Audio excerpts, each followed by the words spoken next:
I got my laptop on, and I feel alright. I got a few joints rolled, and my munchies made. Got my headphones on, and I close the door, don't disturb me. It's time to stand up tall and say some things about the shitty world we're living in with the boys at Raconteurs News. C'est Raconteurs, c'est Raconteurs,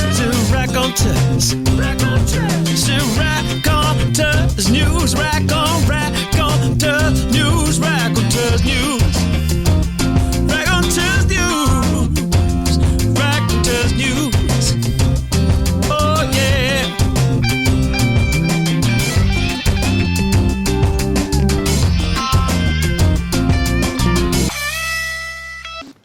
Good evening and welcome to Tuesday evening on Autonomous Media. I'm Andy Young, this is Raconteurs News, and as always I'm joined by Jason Holmes, my trusty co-host. Jason, how you doing, man? I'm doing all right, my friend. How are you? Yeah, I'm having, as Bill Hicks described it, it's a roller coaster ride, and up and down and round seems the way things have been going lately. And I saw a little post on somebody's timeline today, and it said, if you're not having ups and downs in your life, and there was a picture of an ECG, you're dead. And I thought, yeah, obviously I was meant to see that at this moment in time. Yeah, absolutely. Yeah. Well, what had happened? We've had Ady's been a bit under the weather. He phoned me up today and asked me for some advice because I've had obviously coronary issues, and I advised him to go straight to A&E, and he's been. So he's not very well. He's okay. He's out. He's been discharged from hospital. But we wish him a speedy recovery and get back to his best and to chill out a little bit, I think, which is not helping him. Well, that's it. Yeah, people get so blooming stressed these days, don't they? It's and we know stress is a killer. So, Aid, if you're listening, or if you're listening to this on the podcast, put your feet up, mate. Take it easy. We'll be here and waiting when you're ready to come back, mate. Yep. Get your £700 Uggs slippers on. He's got Uggs for slippers. Oh, I don't know if you know what Ugg boots are, but they're really expensive boots, and he's got a pair of slippers. So get them slippers on. Get your Ugg slippers on. Get your feet up and listen to us and just chill out, man. Yeah, nice one. Well, yeah. On to tonight's show. I mean, before we actually introduce the guest, I've got a little announcement to make. And regular listeners will recall we had Francis Richard Conley on, the creator of the viral documentary JFK to 9/11, Everything's a Rich Man's Trick. And he's asked us to announce that he's now setting up a crowdfunding platform to make part 2, the sequel to JFK to 9/11. So I'm really excited about that, and very shortly we'll be getting Francis on back to talk about that. But tonight, I'd like to just announce something, because I had something sent to me today by John Anthony Hill, aka Muad'Dib, who did 7/7 Ripple Effect. He's got a new. He's done another one. It's called the Hillsborough Ripple Effect, which obviously is close to my heart, being a Sheffield Wednesday fan, and obviously being quite involved with Tony and doing stuff on Hillsborough and all that sort of thing. It's called the Hillsborough Ripple Effect. It's by Muad'Dib, who did 7/7 Ripple Effect, so it's going to be good. I've not seen it myself yet, but it's out there. So yeah. Oh, wait. I'll probably see if I can get a link into the chat room a little bit later on. That'd be really great. I'll look forward to watching that, because I thought 7/7 Ripple Effect was a great film, and it must have been quite good because it got him in prison, didn't it? Yeah. Yes, and he's out on bail at the moment as well. So I don't know what I think it's something to do with the indie camp in Glasgow, and the things that they've been they've been arresting judges, haven't they, and going in Scotland. There's lots of stuff. Tony Farrell and Jar, as he likes to be called these days, John Anthony Hill, or Muad'Dib, whatever you want to call him. They're doing some sterling stuff, and it's really good work. That's excellent. I really look forward to seeing that. But tonight is something that I'm like a kid at Christmas tonight. I very nearly didn't sleep last night, but I thought, well, if I have an extra joint, I probably will. So I overcame that one. But today, I've been like a dog with two tails. The gentleman we're going to be talking to tonight, I first saw an interview with him about probably 5 years ago with Miles Johnson on the Basis Project, and I don't know what it was, but I seemed to make a connection, and I just said to Tina, I want to talk to that guy. Now, he only lives an hour and a half away, but I never even thought about that. Didn't have a car in them days, never went anywhere, certainly never talked to anyone on Skype, never used Skype, never been on the radio, never talked to anybody who'd been on the radio. But 3 weeks ago, I managed to sit down at a table in a pub and have a good old chin wagging with him over a pint. But tonight, I'd like to give a big warm Raconteurs welcome to, well, what do we call him? Is it Bob? Is it the Coincidence Man? Is it Jonathon? Well, I'm not quite sure who I am anyway, so I think we'll be okay whatever name we give. So you can call me Jonathon because most people know me, and we can always say commonly known as. Cool. And of course, we end up back down the rabbit hole and find out what my real name is, if anybody wants it, and we can put that on air. So what was your coincidences then today then? Have you had anything weird happening to you? Because I had a little test run, and it went on for probably more than this show did last night. And still having some very weird coincidences happening. So hence Miles coined the phrase coincidences. Yeah. And sitting down trying to tell stories. That's what I was trying to do even at that point. And even some of the basis for those stories have changed for me a little bit on there. And it's trying to find out what the truth is. But I'm even trying to find out what my truth is. Yeah. So what's happened to you two? Apart from the heart issue, which will have to cover me next. Go ahead, Jason. Jason, what's happening with your ticker, your friend's ticker? My friend's ticker's fine. It's just got high blood pressure and all that sort of thing. I'm pretty sure it's fine. The paramedics did give him a brief diagnosis of something that may be borderline blocked, maybe in one of his arteries or something like that. But like the Grand NHS is, they don't do anything until something's happened, so they won't prevent anything. I mean, I know from personal experience because I'd got a report that said that I got 70% narrowing in one of my arteries in my leg, and I told that to the consultant, and he said, we don't treat things like that. What we do is we treat things that have happened rather than things that potentially may happen, which I thought was a bit short-sighted. And But he's fine. I think that the synchronicity was with Andy, who saw something on Facebook right about the same time as I was telling Adi. Your mic's off, Andy. Again, still. I'm not going to miss that, by the way. Yeah, the synchronicity in that particular episode was with Andy, and he'd seen something similar, something heart-related on Facebook, and then I contacted him and told him that this was happening to Adi, but Adi's fine now, so... Yeah, as for me, Jonathon... that's what we're all meant to be worried about, what's happening next.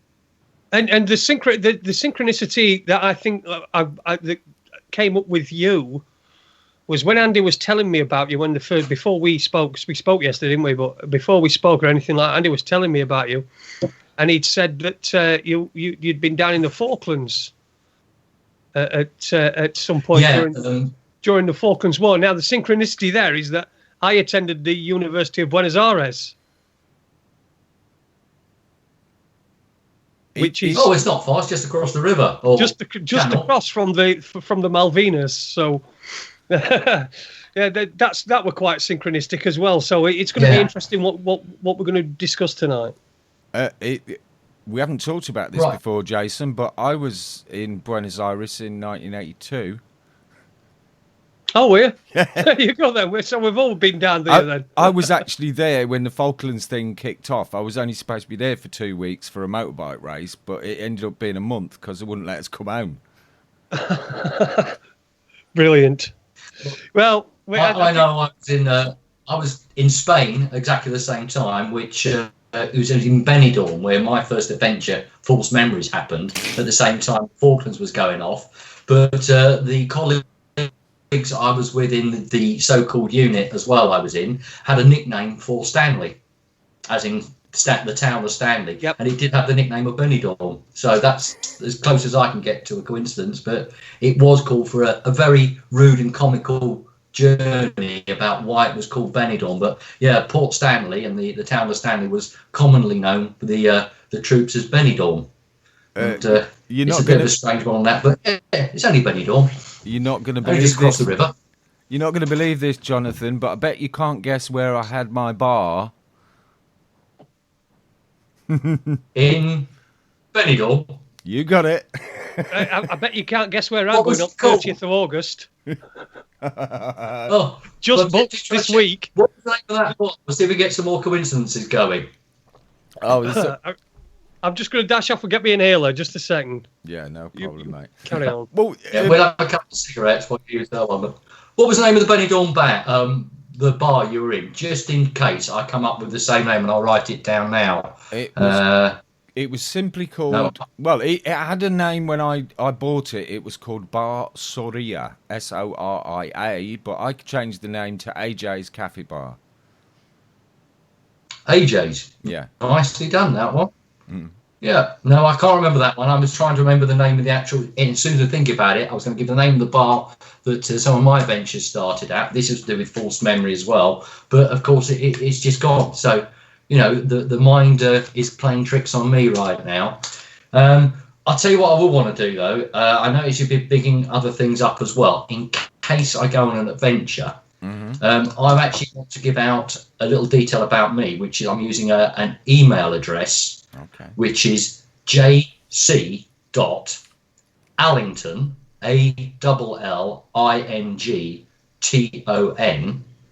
And, of course, that's going to be at BT Internet. I don't know if you're familiar with one. It says BTINTERNET.com.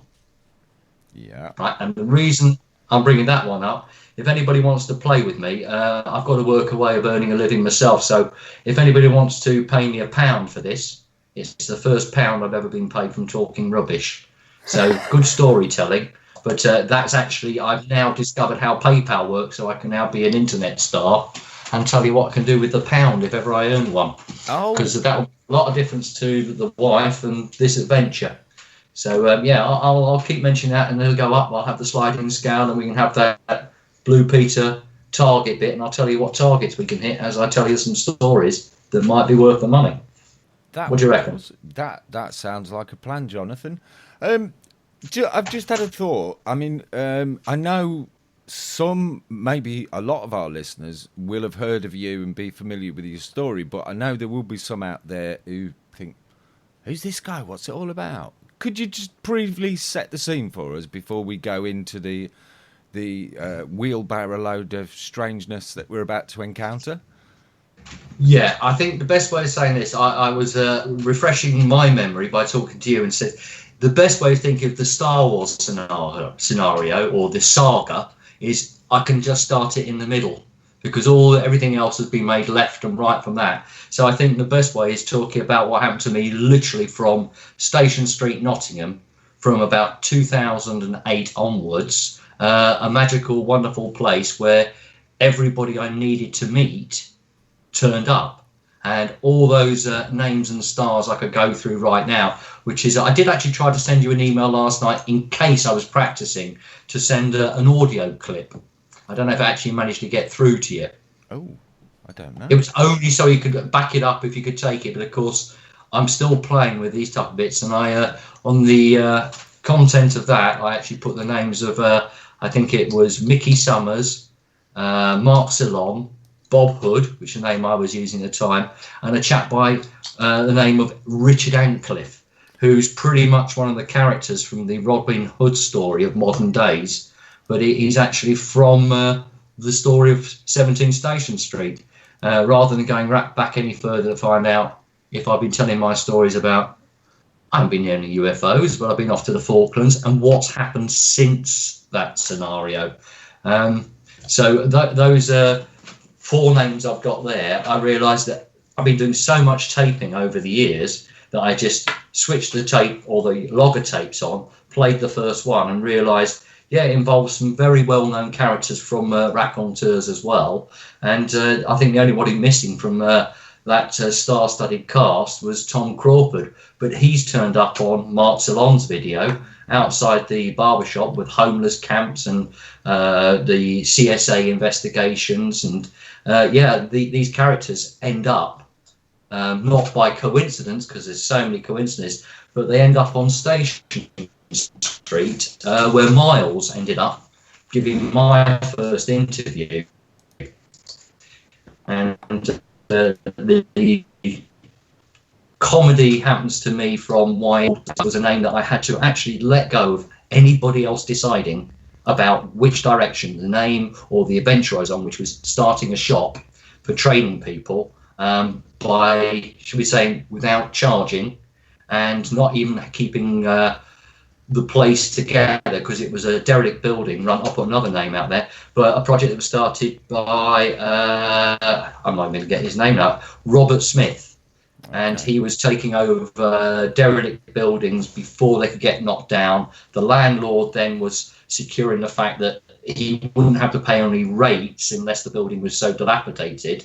You know, he wouldn't have to pay any rates, or if Rob could get hold of it, he would then take it off the main landlord, who's a big landlord in Nottingham, and more or less for a peppercorn rent, allowing Rob Smith to open up these buildings. And at that point there, the council, he didn't find a way around it. He just knew how to say no to the officials. Yeah. And no, there was no more rates or minimal bills to pay. So it ended up with artisan building. And it was full of different artists. By the time the project started going, it was, well, he actually started at a glamorous place called Hopkinson's, which is now, I can't call it a posh bric-a-brac shop, it's a vintage store. Oh. So he's not actually working with other people on this, but the whole street, or the majority of the street, all the buildings, including a disused police station, was filled with art schools, theatre groups, refugee centres. I think it was a Zimbabwean women's group, and also this little bag of ragtag people called the Freemen were quite involved. But should we say not under Rob's nose, but you know, that's not under a name that he would actually adhere to. He was going like, well, we don't know what we're going to do, so you know, just open up and let the people make their own decision. So I was ending up with a place at the end of 2008 to 2009 in a derelict shop, which was an old bar called the, you know, it won't even matter, the Bentings at the other end. I'll get the name of it. Definitely go fuddled. And the shop was put together by volunteers right down to the plasterwork, recycled equipment such as the electrics, the lighting, and even some friends helping to replumb the place to put sinks in. And I think I was running there for about 2 years before we even got a toilet. But the name came up because we have to do this project from zero. And that's why the name came up as Zeros, which not many people think is a popular business name if you're doing things for nothing, because it shouldn't have been about business. Yeah. So first coincidence is it all starts on Station Street. Some very interesting characters even turning up now on videos which are being released from about 4 years ago, causing little bits of not disturbance, but in the most relaxed way you could do, and basically taking the mickey out of people and then asking them questions. Same thing as what I've had to do with authority even up till today, is authority will come and tell what you need to do. And I don't worry about that. I'm not going to have to fight, because fighting is not my bag. My bag is, I'm going to hit you. The question is going to be why. So I'm still having a battle with the dark forces. They apparently are meant to have it in for me. In for me? I think Everybody's got it in. They've all got it in for you. Oh, we'll do that one. You see, we're back to Python after this one, but everybody's in. And yes, the idea that I've been completely unknown and therefore I haven't caused any mischief, I should just disappear. But no, the projects I've been working on at the start of this adventure, even from Station Street, is when the Occupy turned up in Market Square. And of course, we had Occupy in other cities, including down by St. Paul's, I think it was. We had Occupy. Yeah, we had one here in Sheffield as well, outside the cathedral. I went to visit them a couple of times. It wasn't it wasn't really reported in the media, but I went down a couple of times, and there was good people down there outside Sheffield Cathedral. Well, I think we had 40 people actually staying in the tents. And I could say the majority were homeless at that point. No, there were a few people, but a lot of the people who were actually homeless there were having a few problems with their own lives, hence that they don't really fit into the normal structure of how they can get to be housed. But Occupy movement in Nottingham, it was a particular man I can big up as well, was very helpful on this, was Terence Coleman, or Terry Coleman, and he was trying to find a way to operate within the system, i.e. at a certain point, once he'd been through the Occupy bit, he was then trying to stand for council. So once you're in, we'll play your game. The man himself got to a certain level, including all the legal wrangles and big costs he was going to be charged, really put the nail in his coffin. And I could say, sadly, it's not a conspiracy. He apparently committed suicide. And I was talking to some friends around what was happening to him there, and should we call it his partner and friends around himself. And he simply told her to go out for a while, don't come back till the evening, and ended his life in a shed at the bottom of the garden. So, I mean, he's actually one of the biggest influences. Again, not a meek man, but should we say a polite and quiet man who was trying to actually do something by scratching his head and going like, how can we possibly get out of this? But no, he was very instrumental in the Occupy. And at the point where I got involved in there is I wasn't actually really well enough to even operate for the adventure, which was training people in a derelict shop. And the idea is I could actually fund that operation by the existing clients I had, but I wasn't able to work particularly well because of my health, and started to learn about, shall we call it, the Freeman movement by attending their first visit, or my first meeting was on Station Street in one of those buildings, right in front of, or right next to the council buildings, is where these first meetings set up. I mean, when I did first try to find out about Freeman's, I was sort of like told me where the meetings are going to be, and it seemed like an anarchistic movement, which was good for my first time trying to find it, because it was at a pub at the other end of Nottingham. I managed to bring about 4 people with me to introduce them to let's find out what's here, and it was only us 4 that turned up, because the rest of them were anarchists. You know, that's pure anarchy if nobody else turned up. Yeah, it can make it quite difficult doing a radio show when most of your guests are anarchists. Yeah, sod that, yeah. But the developments came up at that point. There's a gentleman, I could actually say is known as O'Shun, but Michael, and the 2 Michaels are involved in the Great British Mortgage swindle. So they're stars of those films, or films, that as really, again, it became a political problem of even just initiating the recording of what was happening with their stories. And I met O'Shun on one of those first meetings, and it was like a catalyst, because, you know, there wasn't much direction, but all of a sudden there's a circle of about 30 people who've no other reason to be there apart from, you know, what are we here from?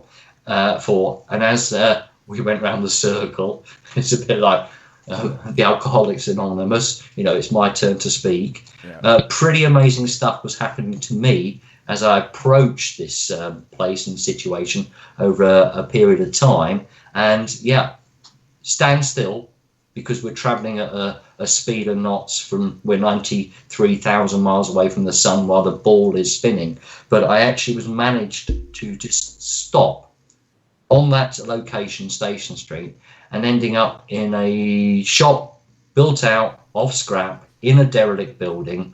And, there is actually no address for it, even though it's commonly known as 17 Station Street.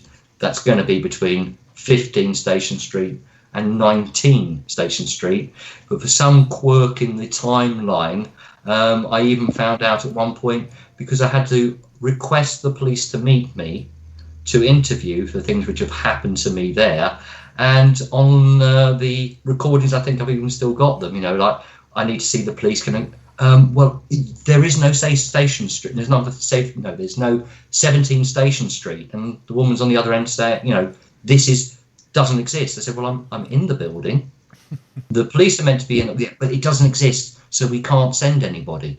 So number 17, apparently, maybe because it was a larger building, which was the hub, but number, I think it might have started further down the road, but from number, say, 13, which was a nightclub, right down to number 21, that big gap between, number 17 just didn't exist. So even when I could have people turning up to send me bills, or a policeman putting it into the computer, there's been an instance, number 17, there really was nothing there. It was zeros. And the idea is we're going to build a shop. Anybody can help. If anybody could help, let's put it together. And we've got nothing at all. And it was just old tubs of paint. And this again by Rob Smith, who'd been collecting and donating whatever you could actually do. And at one point, to build the shop, we were robbing other bits of plumbing and wiring from the main building itself, because there's no point keeping it pristine. And the first, should we call it, public access space, with the rest of the building falling down around us, that's where the barbershop opened. And the idea was, right, I've got to cover some costs, I've got some clients, but it's not going to cover much. Mm-hmm. But it did actually cover the bills. So people could train as long as they needed, and as long as they wanted, as long as they as hard, and to actually start getting to trade standard. And I've been through many people now as we've moved through it and watched them actually come up to a level. Well, if we're doing qualifications, they end up as what's called a master barber. But the coincidences start right back from all these names around me. This is where I've met them. Where any experiments that I've been playing with health and medicine, well, the first one for me, I've watched other people being treated with various things, which I think you might want to talk about. But for me to hobble around with my little bandages and my sticks, and maybe only working about 2.5 days a week, because having to go to bed for most of the time, I started that, and I think that was probably, I can't even, they're only good dates because I get fuddled with those, but I started taking Rick Simpson's magical oil, and I became incredibly well, incredibly, shall we call, astute, because I'm trying to work out how the hell this is happening, and then feeling that euphoric, indestructible feeling. So yeah, of course, if someone's not telling me the truth, then I'll go and fight for those who have been lied to. So it's like I finally got some energy back, despite being meant to be on my last legs. I carried on causing stink right down to the moment that the council orchestrated the eviction of people from Market Square. My stories with the authorities really coming to the attention is at that point in time.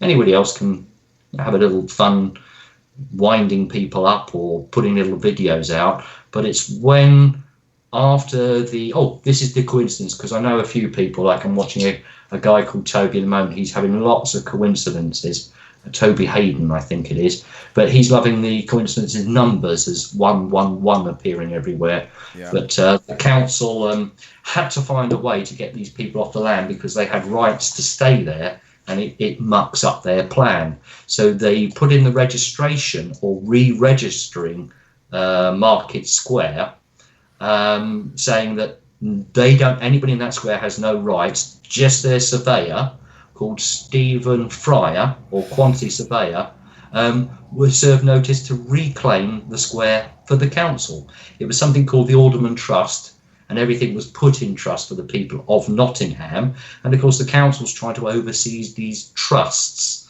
So when I started looking, I found out they were selling off a lot of property to probably their friends, and other trusts, they just completely ignore them. The building I'm hopefully staying in at the moment is actually another trust building by the council. They are looking after in trust, but of course they're just claiming a 50 million development grant for that one little street that I'm on. The 11th of the 11th, 2011, well, that was when they re-registered Market Square. So it got stolen. Started doing some videos talking about that, and the rest of the history around me is Mark was pointing out there's even more shit on here. So as soon as we start talking about the coincidences, I'm standing out on the steps of Market Square, calling the names which apparently, after having my ASBO served on me and also defamation of character papers, they didn't really like me. So I actually started my, not battle, but it from November. Before that, I was not really aware that we could achieve anything by finding their truth. No, just truth, even in paperwork and documents. So, Jonathon, Jonathon, what I want to do is, because this is quite fractured, I've missed a little bit. Yeah. So what I want to do is, I want to really do a sort of recap, because you're mentioning Nottingham and a lot of people that we know, Michael O'Banicia and Michael O'Hare, who we've had on this show. And so I just want to sort of do a little bit of a recap, because I think people might be, if they've sort of been in and out of the room like me, they might be at a bit of a loss as to where we're going. So if you could just recap that story, just that would help very me briefly. Yeah, and pay attention this time, Jason. Say that again, sorry. I said pay attention this time, mate. Well, I'll try to. I am paying attention, but there's a lot of things going on, and there's a lot of information here, and we're going on different tangents and different places. Yeah. So I just really want to just do a little bit of a recap. That's all.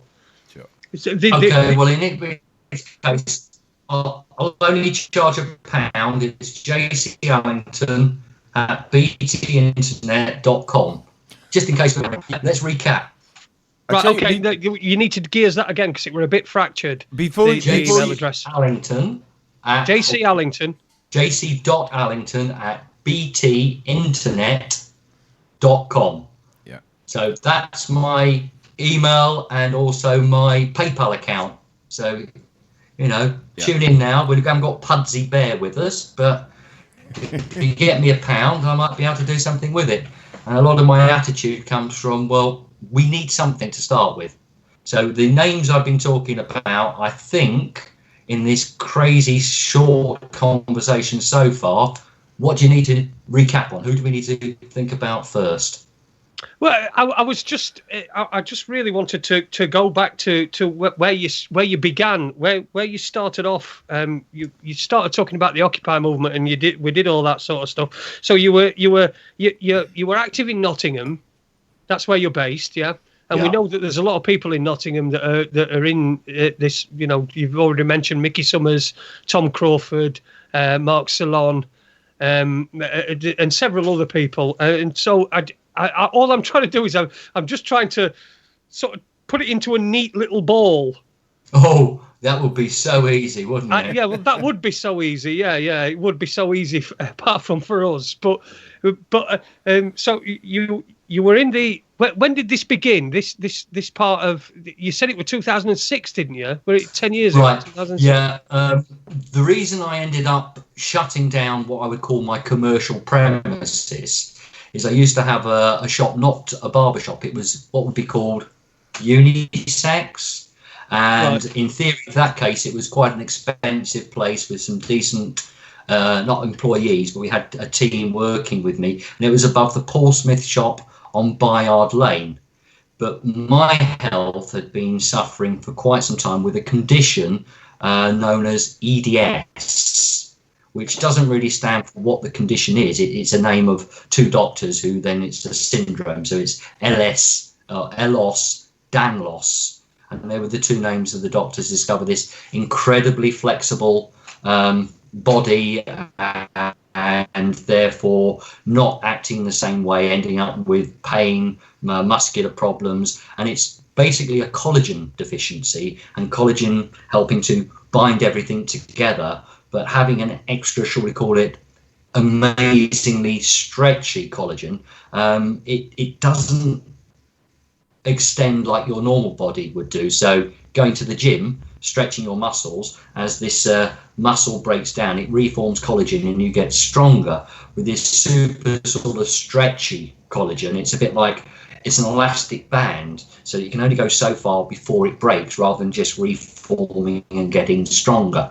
So EDS was causing me quite a few problems well before 2006, but I was hopefully carrying on working through the discomfort of this condition, which I probably could have done more than 20 hours, but that was at a push before I would then end up in bed for about 3 or 4 days. So once I'd actually had a very enlightening experience, which it would have scared most people as well, I was managed to change the physicality of how I was working with my disability.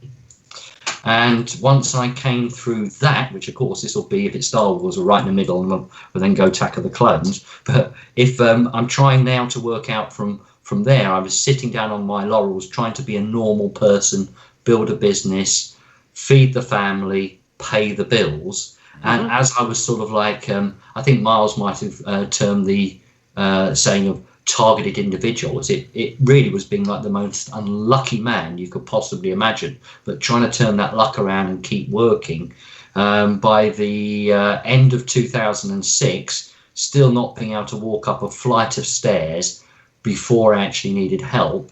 I had a turnaround in my health, and then I'm realizing, hang on a minute, at that point in time, a lot of the shit I believed in, it was just dissolving. I mean, I'm meant to be selling shampoos up to the value. This is one bottle of shampoo at £75 and whatever. My bills from my clients are, I can't say upwards, but around the 200 on the high mark for about £250 for a service of having their hair done and giving them their shampoos. And all of a sudden, I was really frightening people because I just stopped and realize, you go, well, this is rubbish, and I'm just shouldn't be doing this. I was having, should we call it the episode of changing my physicality instantly. Within a week, I've gone from 15 minutes to get up the stairs, knowing that it's going to actually nearly cripple me getting back down the stairs. And within a week, I was able to run. Laugh, do anything I want. And I had people, at that point, this is why those coincidences happens around high energy. It was the week starting, but ending up on Friday the 13th, October 2006. And at that point there, I was watching my body actually repair itself and my mind, and things were happening around me.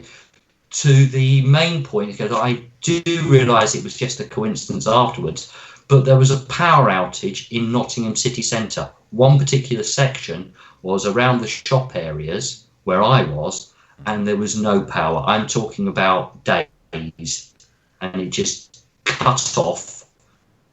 There was no power. 1 or 2 shops had a power for like a kettle on a completely separate grid, but I had no lights, no power, and of course it was towards, well, we're into October, so there's only a certain amount of daylight hours I had, and I was having some very interesting coincidences coincidences.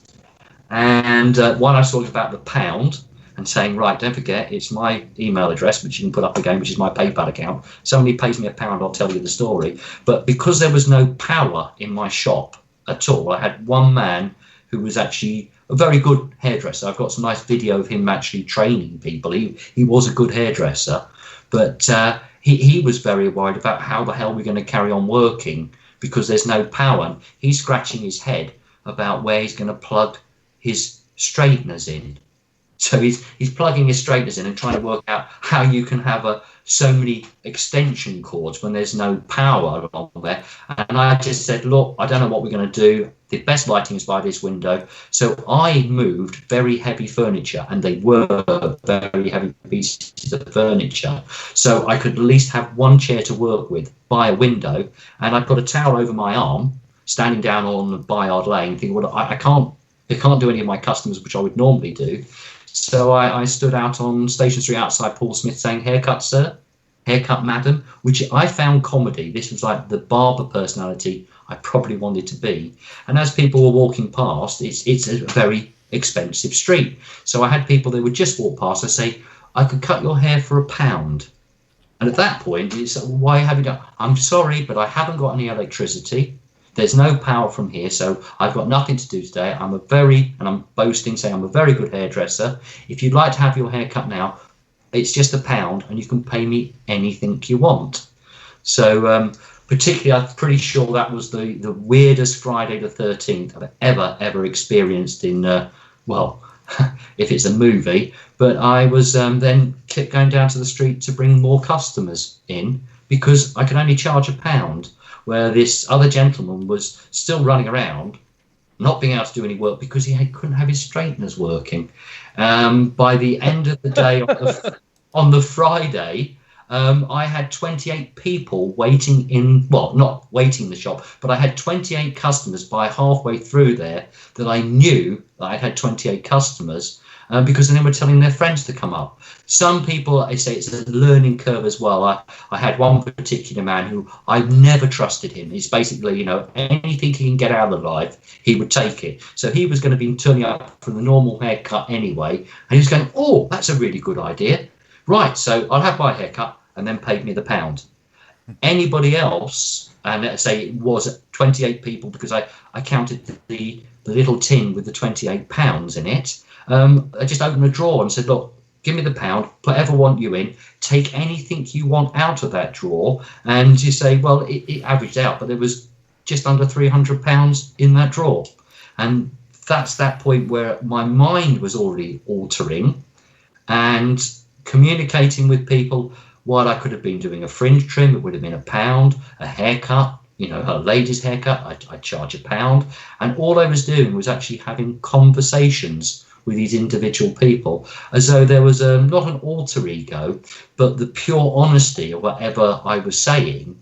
It was like having the audience. And I realized that my conversation with each one of those clients, or one at a time, it started with a room full of people talking, and it was silent. And so it was like, next, and the conversations carried on. But that was my first adventure, as I say, of mind bending my body. And I worked straight through that day. And this is the case where I was even having problems getting in and out of the car. I think it's probably the crisis point I hit, because how the hell am I going to carry on working now? I'm getting to the point that I'm not going to cope financially. I'm not going to do anything else.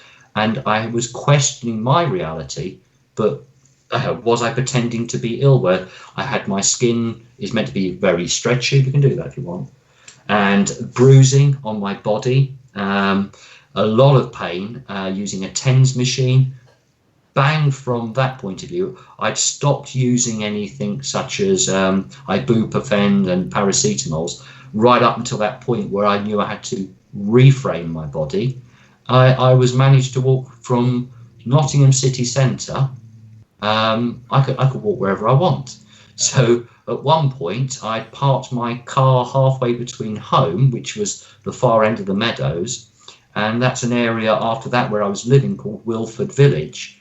I felt incredibly alive. So I just thought, sod this. I parked my car, walked home, Didn't even ask the wife or even ask, everything's okay. Life carried on. The next day, again, you can't sleep during this process. The next day, I then walked back to the car from Wilford, back to the meadows, looked at it and go like, do you know what? I'll carry on walking. So it's probably about 2.5 miles. I walked. Run, Forrest Gump. Run, Forrest, run. Run, Forrest Gump. Oh, no, I did some running about that later, but I was actually just walking. So for the next day, which really caused a lot of problems for my family, I would say at that point as well, because, I had probably lost the plot. I was doing haircuts for £1. And, my wife didn't realise that I was doing haircuts for the £1 the day before. But I walked home, it's been a bit of a shoddy day, don't worry. This seems to me to be sort of a physical and a spiritual awakening.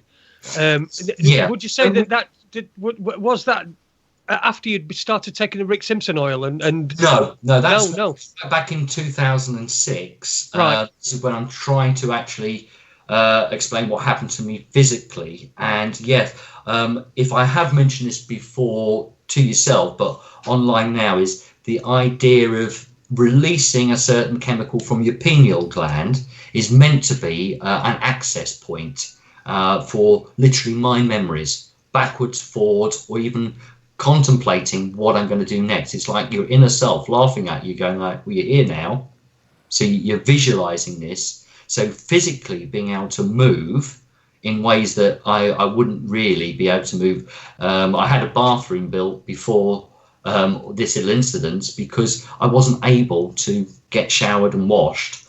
And this EDS affects members of my family. So my daughter had some physical problems around this EDS, and a bathroom was actually built for me so I could actually at least get washed rather than actually be able to get into the bath. But quicker than I've ever seen anybody else recover from something. And like, is this a mental, am I having a mental problem? But watching. Right. So you're thinking that because I know there are many. I've had one myself when I thought that I was having a second heart attack about exactly 6 weeks to the day after I'd had my first one. Well, sorry, my second one. I thought I was having my third one. And so I do realise that the mind has a huge influence on the body, and so I think that's what you're trying to say, innit? Is that do you think that your mind was hoodwinking your body into thinking that it was not capable of doing the things that it was capable of, and somebody then came along and gave you a little diagnostic of that and said, right, this is what it is, and so then you can compartmentalize that and you can subjugate that together, but really it's all in the mind. Well, yeah, it's meant to be. Fibromyalgia is one that has very similar things to it. So they think of it as a neurological problem. Yeah. The luck for me would be, on the negative side of having this disorder, they could physically prove the syndrome by having at least 10 physical symptoms which are going to be a health problem. Even something from flat feet to arthritis, the stretchy skin, the bruising, a scar very easily. So these are things that show a physical difference in there. If I was stepping back further in time since I understood what happened to me, then I've got other dates which come back where I've had could you call it not being enlightened, but finding yourself under extreme stress. I was dealing with a situation where I had my life organised at home. I had my wife and my daughter and she expecting my son, and already I was suffering physical problems with this EDS, and I was sort of trying to work out where that first trigger came from. So this is like 6 years before that, putting myself under extreme stress. I've seen lots of research, and I've even seen people not just talking about the stories of when you're under extreme stress, you can watch incredible strength be released. There's stories of women having their children trapped in a car and they can rip the doors open. Yeah. So that type of strength, well, I've had, as I say, if we go down Miles's route of finding out if I was a super soldier or program, well, the EDS was a neurological and a physical aspect, but it fuddled, including not just pain if I couldn't lift my arm up. I mean, not joking to people say, oh, well, I can't lift my arm up today, so I'm going to have to, sit you on the floor to cut your hair. But having the strength and the control of my body, it's an idea of my body perception around there. So for several years as well, including after that, I could hold something which it caused problems for my normal life, that my strength was, you couldn't judge it. So, not being so much weak because the pain sensors as well, I couldn't judge it. But my example for that is my wife got so fed up, I couldn't hold a wine glass because I would break them. You just, not squeezing them, it looks like I'm holding it in my hand here. Here's the teacup, and the cup explodes. And the funniest thing for me is as well, my first experience of not really what my strength was is watching sugared almonds explode, because I just thought I was holding, like, this is a sugar almond. So whether that strength attitude is something that I've already become accustomed to in my previous normal life, I was probably using some techniques for strength and agility before so I would always attempt to do over physical jobs such as building, and I go like, don't worry about it, I'll just do it. I've got to re-roof the garage, so here goes the marine ply at 12 mil, and I'm just carrying it up there. Lots of people do that, but finding techniques for lifting, well, really, I'm not a particularly strong person. It was flexibility, and while I'm actually dealing with the physical aspects of this then occurrence of my EDS coming through, is I lost the idea of my spatial awareness, and it is actually called spatial awareness. One of the symptoms for even maybe fibromyalgia or this EDS is, my daughter as well is always considered clumsy. That's her spatial awareness. So if I'm talking to you now, I know that the mug over here is over here, and I'd knock it over, I'd knock things around. But physically, strength-wise, I tuned into that type of thing as a kid before that as well, of deciding how far you can push yourself. I wasn't considered an athletic child, but at extreme points for my own benefit is, at school they have, what was it called, the cross country or the fastest time, and I would normally be skiving up with a fag with my mates as well, and just occasionally, just once or twice, can I do this? So all I did was keep up with the leader of the entire school, who's at the running club. I think his name was Richard, actually. He was quite a cool kid. And putting that my body through extreme exertion, well, I can't remember if I can do anything like that. I can just remember, I've done it once or twice and I'm knackered. The EDS, maybe even vascular, which is the problems with the heart, might mask it, but my experiences really do kick in from that development of releasing the dimethyltryptamine from my body, October 2006. And at that point there, it says, doesn't matter how uncomfortable. Oh, there is one example I've got, is I still have cutlery in my drawer at home now, because my wife found solid stainless steel, as in knife, and the handle all moulded into one, and the forks. I couldn't use knives and forks because, not Uri Geller, but I would break them because I could put more pressure on them without realising. So the handles or the knives and forks would snap. So, I'm still laughing at the way I've now got little plastic cheap forks, and I've still got this set of, I think it's 6 stainless steel knives, where we use for day and night. I'm just remembering every time I use it, that's the only thing that didn't break in my hands. So if I did have any exceptional skills, well, the 2006 incident for me was getting to a point where I can probably muster up some strength, I can probably muster up some stamina, and I can probably muster up some speed. But before that event, as maybe my mind was telling me, I was completely crippled. I had to be poured into the car. I'm using tend machines, electric blankets, any drugs that I could actually have to carry on getting off to work, and someone pulling me out of bed, and then I would go as far as I can, smiling, which I had a similar day anyway, like I said today, and I just hit a brick wall, bang, it was just stop. My scariest point before even 2006 is realising I'd pushed it so far to get home. I was laying in bed maybe this might have been 2003, so my son may be about 2.5, and I'm just tired, so I've managed to get up the stairs, laid on the bed, and my young son is walking down, around me, who's just a little bit more of a toddler, looking at me, and I was paralyzed. I was completely knackered. I mean, all I can remember is thinking, if I could speak now, I'd call my wife, get mum. I couldn't speak, I couldn't swallow, and at certain points from then, I was literally laying in that bed trying to work out, well, if this is the end of it. And I was having not an enlightened moment there, is making all this fear about yourself, or for me, it's about like, how can I survive this? This is what I want to do. I'm letting people down. And even at that point, I think it's when I realized, hang on a minute, this story might not be about me, like the one I'm telling now. And if it isn't about me, there's nothing more I can do. It was that give up moment. So I had this before, and I've had coincidence where people have been in extreme risk and extreme mortal danger, and you get a little blip in your head, not realizing what's going on.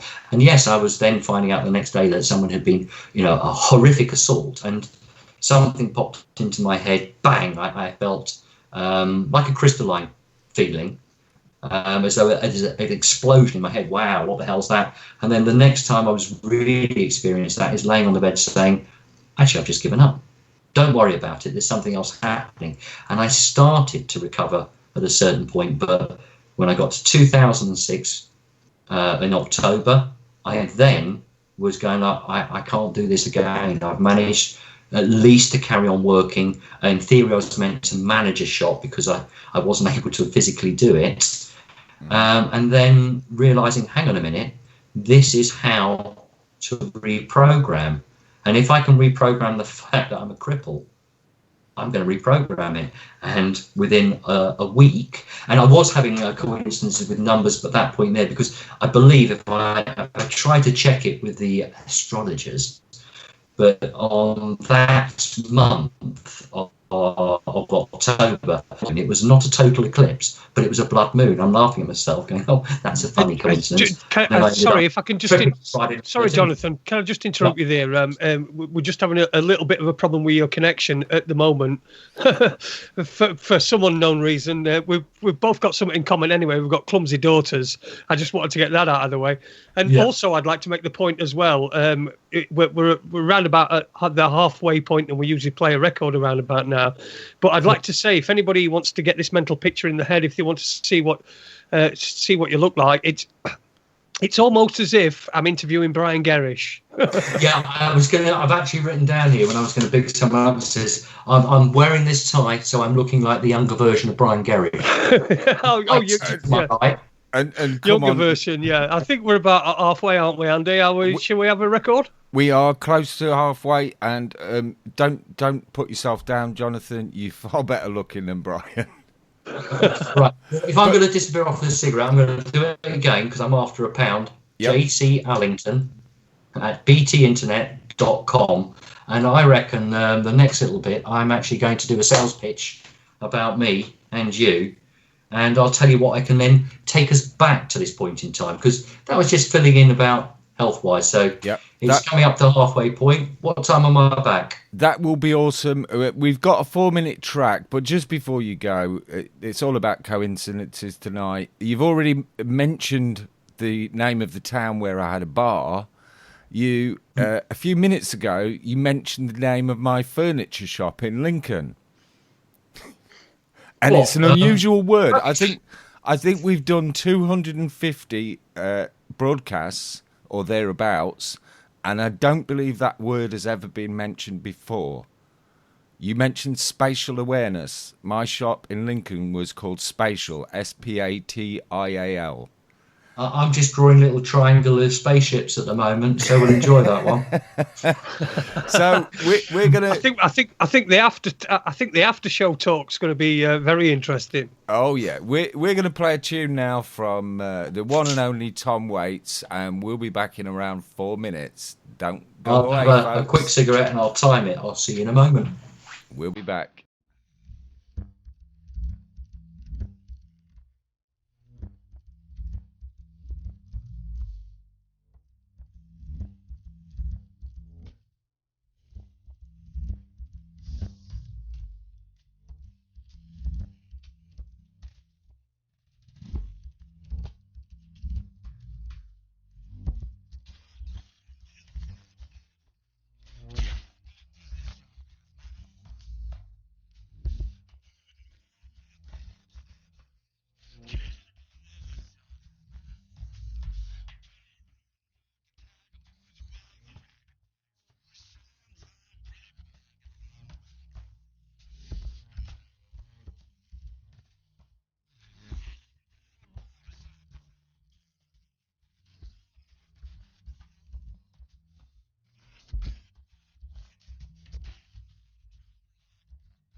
Hello, this is Andrew Johnson, and you're listening to Raconteurs News.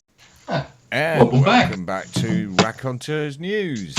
Tuesday evening, I'm Andy Young, joined as ever by Jason Holmes, and this Tuesday we're joined by Jonathon, the Coincidence Man. Before we go on, I'd just like to say, do stay tuned at the end of the show, because we've got not Dr. Tamara and Tina with the happy hour. And I know one or two were a little bit hesitant after the show number 2, the Vagina Chronicles, thinking, oh, it's not about stuff for men, but I've had to listen to a lot of the shows, and for me, I pick up some great information on there. So stay tuned. It's always a good giggle with the girls. But I agree. Back to now, and we've got Jonathon back in the room. He's fresh from his smoke. Welcome back, Jonathon. I did enjoy that, yeah. Or young Brian, we'll call you. Should we call him Young Brian from now on? Well, I'll do the weather. No, I might get a poke in the eye next time I meet him. Right, I'll tell you what I would do is I'm going to switch subjects for a minute instead. Okay. So going right back to present day is it's going to be about Tom Crawford. Yeah. The coincidence happened with Tom Crawford is a very good friend of mine approached me at number 17 Station Street to put a poster in the window, and this man will pop in, explain it to me when he gets there. And that was Tom Crawford putting a notice up about the disagreement with the banks, which sent me down another rabbit hole of finding out what was going on with the banks. Already been in contact and good friends with Mark Ceylon, and getting together and talking more about, you can't believe what's happening to this man, before his videos even started coming out, I think. But the hassle, if anybody isn't familiar with Tom Crawford, he's had amazing developments because he's had to keep fighting through what I would call the dark side of the force. Sometimes they call themselves the ones in power. And his battle still isn't finished, even though he knows, and others around him, that their battle is already lost. So I'm going to go and try and do a little sales blog about, I have a solution, apparently, and I have gone down a far, deep, dark rabbit hole as far as Tom, but I'm lucky enough to still have my family intact around me while I'm dealing with mortgage issues. So when I was finding out how Tom had been scuppered, I'd be starting to look and go like, what's this stuff about? I don't even have to know what Tom's gripe or case is about, but he knows that there's something wrong. So I started investigating, including with very polite checking about the laws and what's been happening where the mortgage is gone. So I wrote a letter to my mortgage company, which of course my wife wouldn't want me to, well, why are you rocking the boat? I don't understand this. So I wrote to them and said, very nicely, could you please give me the full amount I have to pay, including any penalty charges, to a date maybe in 8 weeks' time, and I think I may have picked out May. And could you tell me how much I've got to repay? And putting that one question in is, can you also assure me that you still hold the mortgage deeds or the mortgage contract, but it is in fact the mortgage deeds?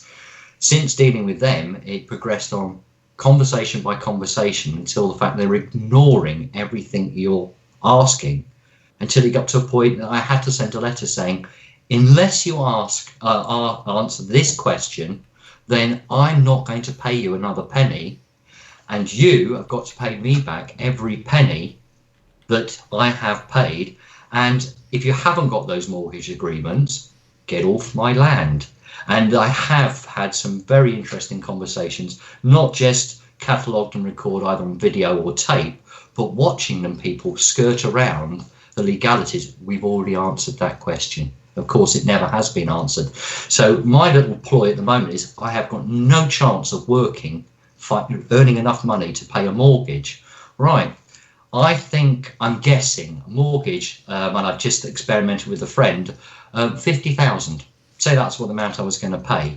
And all I needed to do, which is why I was very interested in Peter England, he's a man who's opened his own bank and saying that we can access this money. So I was already prepared to say, well, can we actually just stop paying and then start the battle? But my family, I meant to be keeping them safe. So 50,000, don't forget about the pound. I think someone might have already donated me a pound. I feel quite excited. £50,000 sitting on the table. And I was having a friend do this as well, to say, okay, then, here's the money in my bank. You can put it in trust any way you like, but the money's in the bank now. 50,000 on the table. You reply to the letter, which I've just done, or I stop paying you and my house is mine. But of course, what happened with Tom, he ended up with 160 police, 2 police helicopters, 700 protesters, should we call it? No, interesting parties watching going on. And lots of people were even offering to pay his mortgage, or, how we can get out of it. And the same thing is, the problem is now going like, right now, my paperwork is absolutely finished. I know they will not answer that question. If we went to court, then they're going to produce this paperwork, which they will not give me. So I have an opportunity, because we've got this lovely British Constitution group meeting on the 22nd of April, which I will be there no matter what. But this is an option.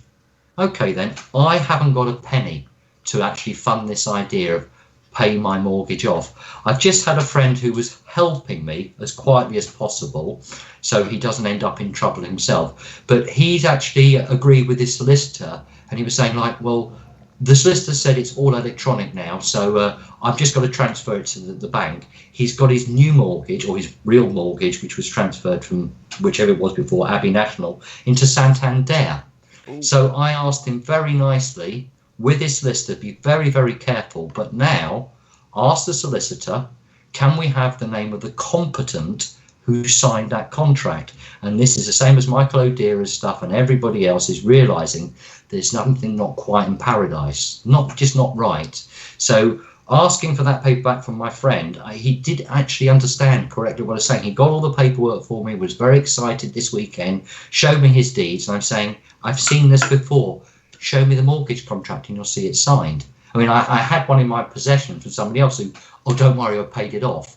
They were so excited because they're starting to learn about this stuff, but they almost felt like I wish I hadn't paid the mortgage. Mm-hmm. I looked through the paperwork, and what do they have? They have the signatures of husband and wife, and then the section there, which is the contract between the bank, and that was the Nottingham Building Society. And I just said, well, there you are. That's the paper you signed. Now have a look at the other signature. And they actually returned that with everything through the house deeds. But, and my friend, it comes to many of the meetings, she's promised to bring the paperwork in because the husband's in quiet agreement with this. But he realises they never signed it. So my friend who's just paid off his mortgage because his solicitor then agreed, and I did actually speak with him and Michael this weekend in front of him as well, saying, well, you've just paid it. They'll give you a receipt. That's what the solicitor saying, well, here's your receipt. And he is still asking this question, says, yes, but you've taken the money from me, the solicitor, on behalf and paid it to the bank, but it's actually their solicitor, and they're not going to answer the question now. But right now, he should be able to draw his money back. I'm going to do it with £1. If I have the funds, maybe I'll go on holiday and run away. But the idea is now, if I have the amount that I can actually pay that mortgage, bring it on, because all the things that would come against me, by coincidence, have actually been proved, as in saying what their truths are completely wrong. The example is Tom's family. So if you're following Tom's stuff, you will actually start to discover that the CPS, the Crown Prosecution, has been involved in persecuting or targeting that individual, have come down to the point that the CPS have answered the questions he was insisting they answer about the warrants, and all they could say is there were no warrants. So watching the police surround Tom when he's actually asking to speak to the warrant officer, 160 police before they got him out, the police are standing around Tom as the policeman says the warrant officer is here to speak to Tom now. So Tom, and you'll see it on video, he's just saying, well, thank you. Could I have your name and is it on the warrant? At that point, the warrant officer turns around, can't be dealing with this, and he's more or less the police officer surrounding Tom. So from the month we've just been through, Tom has confirmation that the courts didn't have this warrant. So even the warrants of getting him off his roof or removing other people who got him out of his house, the man who's actually standing on camera, it's one of Ceylon's videos, with the warrant ready for Tom to actually inspect. And the police are surrounding Tom, and they're explaining to Tom that this man has the warrant. But CPS are now saying this year that man didn't have that warrant. So where was he? And Tom has realised that. The footage is there as well. But that means everything was backed on a fraud. So I was always worried about how I'm going to go down this rabbit hole. Self-preservation. Right. My friend, I was hoping to claim back the money for his mortgage, and then he could help me with mine. So I have got to get to a point now where if they have any arguments about how this money is on the table, is it from terrorism? Is it from gift? Gift is the only one we could do. So the gift of terrorism is not gift of love. But the gift is bringing on the idea of if I could actually target to do anything, like talk about your friend with his next 7/7 book, well, this is a new job for me. But right now, I'm limited in working physically, which is why I'll finish off with what's happening with my heart. But yeah, this is an opportunity for me to say, right, who's going to back me for £1? I don't know how many I'll need, but if we have that money sitting in front of there, oh yeah, I could steal it and disappear. And but let's give it a try. Let's give it a try. And now what the bank's going to do, because they've either got to show the paperwork or give me the paperwork. I'm worried what the next rabbit hole they would go through legally to try and stop what Tom's already started, I've already done. So if we can start clearing people's mortgages off, well, the same thing I've been offered by quite a few people to pay off my parking fines straight away. I mean, I think my first parking fine went up to over £400, about £420. And I had people, because knowing how I was physically as well and how I was dealing with other people, just take it, I will pay it. I had my mother say it once, well, just pay it. And I said, no problem. As soon as they prove that I can, you can pay it for me, no problem. My debt's grown and the number of tickets have got so far. The stack, if it was notes, I'll be happy. But I have learned, knowing how this game works about the identity, is that they lie to you. Mm-hmm. So all this idea of somebody paying off my parking fines, well, I've never paid one. I can't do anything about that because I know it's not me. They keep sending me these bills. So for this weekend, on Sunday, I went down to the police station to have a police interview with, it's meant to be a police officer, but she's a police civil investigator, right? Ooh. And of course they would say, no, I'm afraid these are not legal papers, when people have been sending me letters saying there are warrants. So luckily I'm sitting there nice and calmly, because the idea is to react to this. Well, we're not going anywhere, sir, it's civil. I'm not worried, we'll stand back, and I'd take that one, because there are other things which are saying hasn't happened, like we need to see the warrant. I haven't got one because I haven't sent one. So I backtracked with the names who were involved of suggesting that I'd been a bit naughty, like getting a parking fine. These are those dark forces, their names. So a little show I've got is the Richard Ancliffe. You'll find him. He didn't like the homeless camp and various other people on there. But knowing if I could actually just stop paying would be beautiful. And the same thing I did with the council, because remember, it wasn't a real court, it was just a council. £420 sitting on the table. Or 3 people, shall we say, have already offered to pay that, as long as you can show me I've been to court. So the heads of the council, their legal team, of course, never answered that question. I need to do the same thing, because I've already asked those questions in writing and taped for my mortgage. So I believe it's the head of probably even Lloyd's Financial Group. I've written to him and saying, you still haven't answered these questions, but I need to get my money back for this mortgage or present my mortgage papers.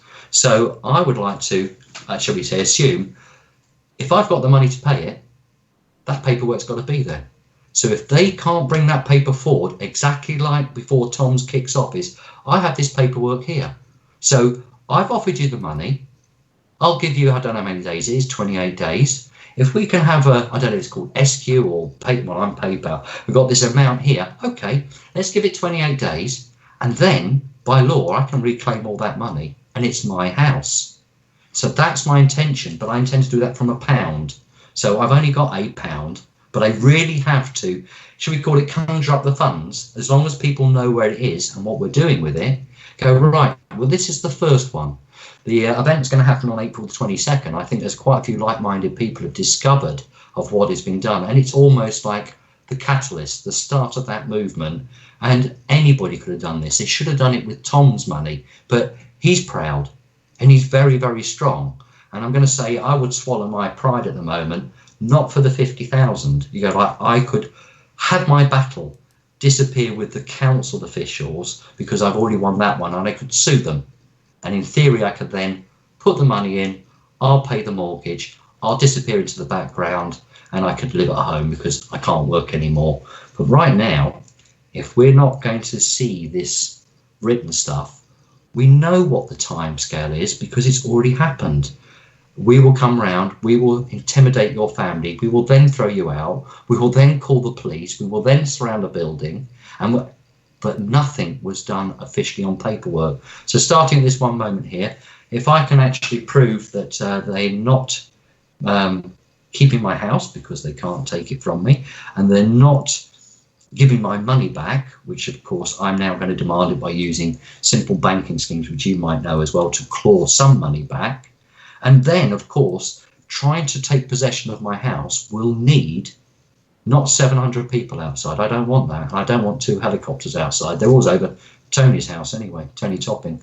But if there's an opportunity to see if I can fundraise, maybe I'll have to learn how to do it. The first account is going to pay off my mortgage. Right, we haven't touched that money. Let's move to the next one. Because all of a sudden, my fear has been about paying my mortgage while I'm keeping this going, even for about 3 years, still paying whether I can earn money or not, to make sure I'm always the good guy. I've done nothing wrong. Yeah. So the next stage, let's see what we can put in an account, and then I will run away with the money. Right, I don't have to pay my mortgage anymore. That's my problem solved. Whether we're dealing with get out of free and the debt bits and pieces from credit cards, you go like, well, to be fair, I know how this will work because I have borrowed a lot of money.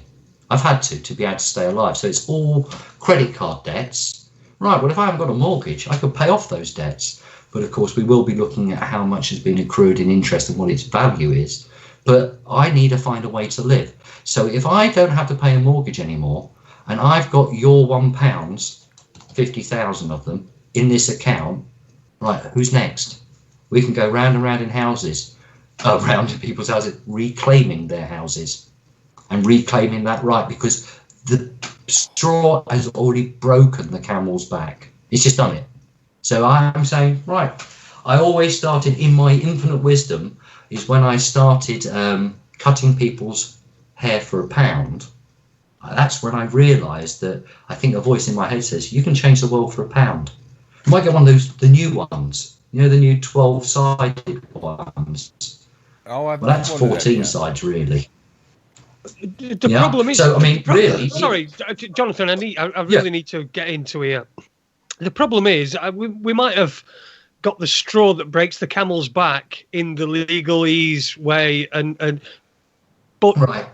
The problem is the people that are supposed to be there and charged with enforcing those laws, the judges, they're all in the pockets of the banks, and so you're very unlikely. And I'm sorry, I don't want to piss on anyone's bonfire. Yeah. But we've seen with Tom Crawford. Tom Crawford had a slam dunk, hook, line and sinker, gone, done, boom, and yet still he's not got his bungalow back.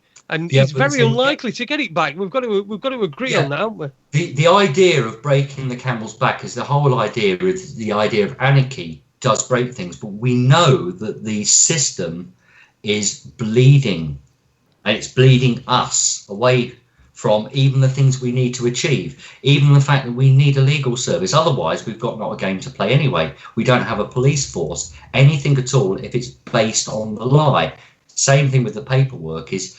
I do not want to destroy anything because I was trying to say, well, I'll carry on being able to work. I won't have to pay my mortgage. and then I can actually achieve something else with my time. But if we're not ever going to be out of work, we cannot work, because the whole system's going to collapse, and that's what's needed. We need it to shake up. It's the same people you're talking about are the ones who are going to save us from our own demise and collapse.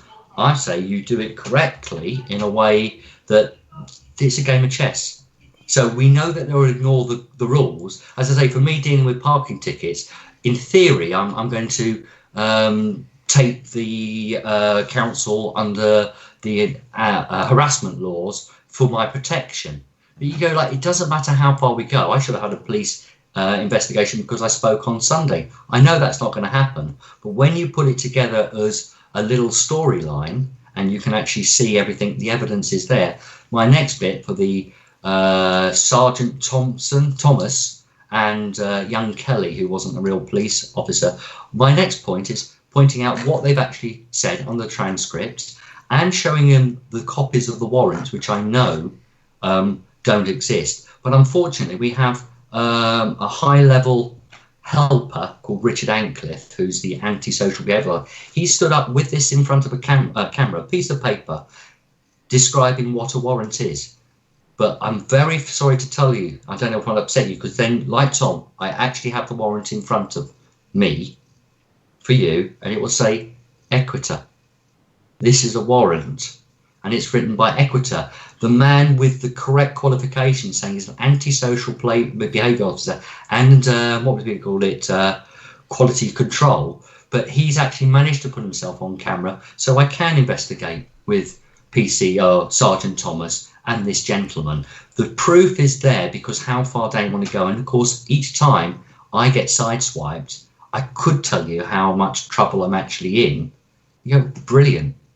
I'm still alive. All the things that's happened to me now have been by coincidences. So even if I forget, that's the project I want to do. If that's available, that's a solution which I will publish I'll do it here live as well and see what we can actually do, and we'll get those answers back. But yeah, as in for the judiciary coming, the first thing is Tom's already lit the fire. There's no way, if you've got, and I say we should still be having T-shirts. I turned up with a Tom Crawford T-shirt to the eviction. You go, right now, he could have made enough money to finance himself from the Tom Crawford T-shirts. And I say the other chap, which I don't know whether we know any politics about him as well, but he uses the name of, what's his name? Joe Public. What a good name. So he actually changed his name by default to get involved with, should we call it Anonymous, and then the street kitchens. That chap there, you go like, great. I mean, he skits around and people do help him enough to stay alive. It's not a proper living, but Joe Public T-shirts, we can fund this. So what I'm trying to do as well is not the fund to spend on T-shirts. If this works out, okay, we'll spend £50,000 on T-shirts, but we won't have the same problems, because when the mortgage company is now telling me I'm in arrears, I'm saying no problem. I've done it in writing. I've already said, if you can show me these mortgage papers or the mortgage deed, then just assure me you have the mortgage. I'll pay it. And the same thing I do with the bailiffs. Apparently, you turn up to my house who tell me how much I've actually owe them. I started off teasing with the bailiffs with Mark Ceylon, and we got a video called Chatty Bailiff. It's in 3 parts, and his name was Andrew Edes Collins, yeah. And he is the man, the star of the show, telling me, as we've already begun to understand you lot, that he's lying. And he took 3 recordings to actually confess that he was lying, and that the council gave him a warrant, nobody else, and nobody's been there. So if you've got people who are actually following their paperwork, I know that no bailiffs turn up at my house now. They don't even do it by mistake. It's just paperwork. So the next thing I would have is from the Halifax is just asking, I want my paperwork back now, or I can draw the money back, or I'm going to re-register my property. There's nothing they can do. The most extreme thing I'm involved in, if you're looking at a little secret project, is it's happened with the Occupy when they took Market Square. I have to reclaim that as a man who's alive Doesn't matter what my birth certificate says. I'm actually be looking at reclaiming Market Square because I did have the paperwork in front of me. I do have the affidavit statements that in theory have been, as you say, you never get past it. The affidavit statements to say that the square no longer belonged to a trust, the council had to claim that it was entirely their property and there was nobody living there, nobody dwelling. In the actual wording, there were 48 people living there, including my tent, which had dog shed written on it, which would prove I was there. And of course, I was evicted at that point because I know now that I will reclaim Market Square. This is on the side. My wife would be cross about this, but the paperwork now is re-registering a piece of land. The only thing they can prove is I wasn't there. I'm nowhere. I'm zero. But they cannot prove that I wasn't there, apart from they'd like to say, like Tom's, they would say, well, this is already registered. I taped everything, including a man called Barrington Tucker. He's the man who was giving the information out from the land registry. I don't think he was happy with what he's saying, but he then was explaining that the affidavit statements, which means the council was operating correctly, says that there's nobody living here, therefore we can collect rent on here, so therefore there's no occupation, they've got to go. Registered on the 11th, 2011. Those affidavit statements, according to Barrington Tucker, on file and tape, which he never got back in contact with me when we asked for where the affidavit files are. We normally scan them and are digitally copied, but then we shred them. So it's good. But unfortunately, we shredded them before we scanned them.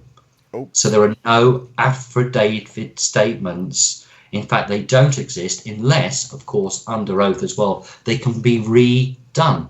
And the only thing I can say, because I checked the forms, I had to pay for each form, about £30 in the end, to actually find the copies. So he ticked the boxes saying that he's allowed to register this in his name. So I will register that one. I'd like to live at home first and get that one sorted. But that project is so easy for me to do at the moment because, yes, they're all going to come after me. We want to see what the courts are going to do.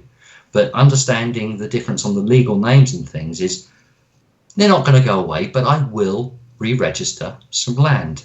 And I am looking at a prime piece of real estate in Market Square. I wonder what that's worth.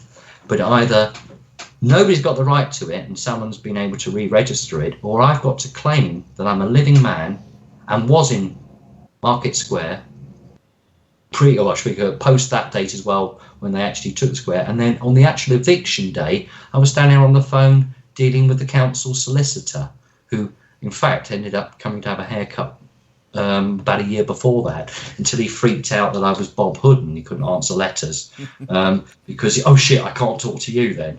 But yeah, still then, that stuff is very well catalogued for the entertainment. But yeah, the judges or anybody that want to go near it, you go like, there has got to be no even suggestion that I cannot reject this. So yeah, I have got another project, which is Market Square, which, as I say, comes under the idea, but I'm going to do that from the pound. I will take it from the £49,999. I don't need a pound for Market Square. And that's the area at that point there, which is why I said it was Terry Coleman, which is why I would actually be doing a trust at least for the descendants of Terry Coleman. But more importantly, all 48 people, well, they had rights to be there, but no one else is doing it. I have to serve notices like the council would. Please be aware under subsection, write them out myself, that this land must be vacated because it's for my use. Of course, we can start then putting trespass rules up for any private firms like the Nottingham City Council. So that is the thing what does cause people mirth, and I should be causing more trouble on it. But yeah, I'm going to go right back into the middle and saying, let's see what we can do with the mortgage, because they're shit scared of people getting one over on them. If one gets through, we're all fucked. We've already had time. And that's the sorry, that's the point in it. Is that we've got Tom Crawford, and we've got a lot of people doing this sort of thing. Guy Taylor and all these people doing their own thing.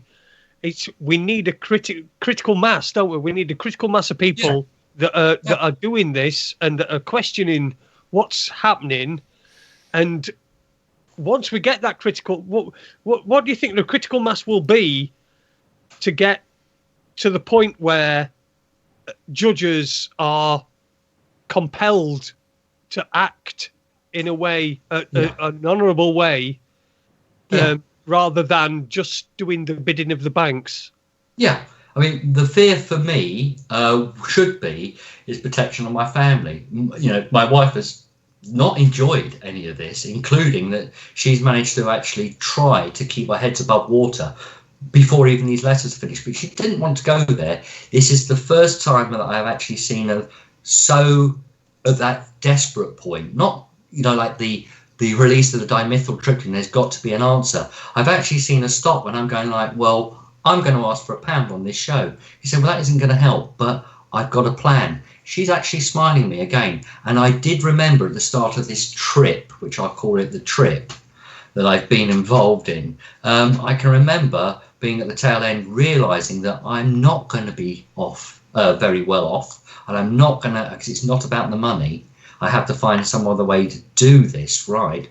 But I can't buy my wife a bottle of champagne or flowers. I know for at least 10 years before that, because I've been running out of money. It's the stupid thing to do. And I can remember in my mind saying to her, says, do you know what? He says, we've got nothing from on here.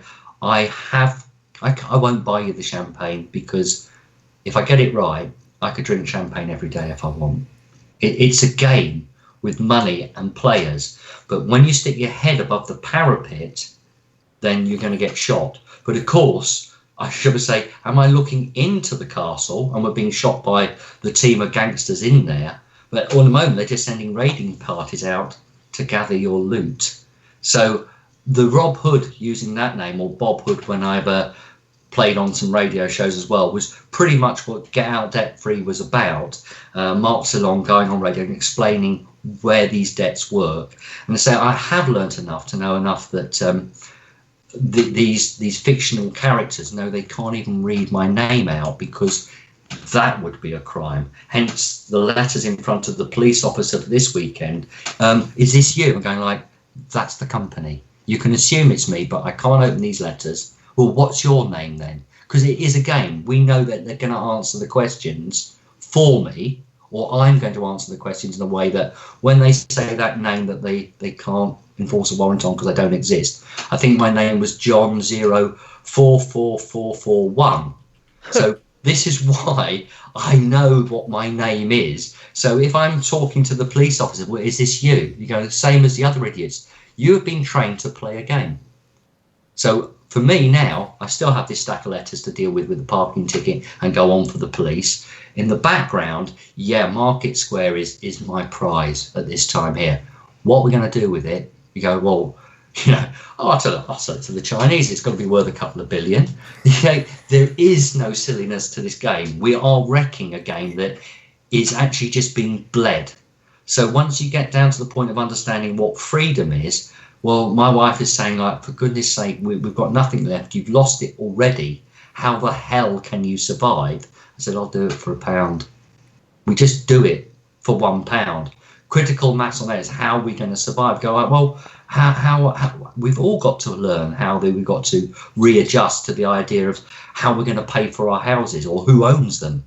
In fact, the whole system with Margaret Thatcher's government is they were really excited, as we know now, to create more debt and more mortgages. But we know where that debt's originated from. We're doing the hard work. So, if I'm well enough, which I'll end up telling you health-wise, in theory, I am doing my last bit of running through the woods because I'm on this dimethyltryptamine trip. It's lasted for 10 years. The medical profession is looking at me in a critical state that I'm not going to survive. Violin was going, because literally I'm not meant to survive this next adventure, which is heart surgery.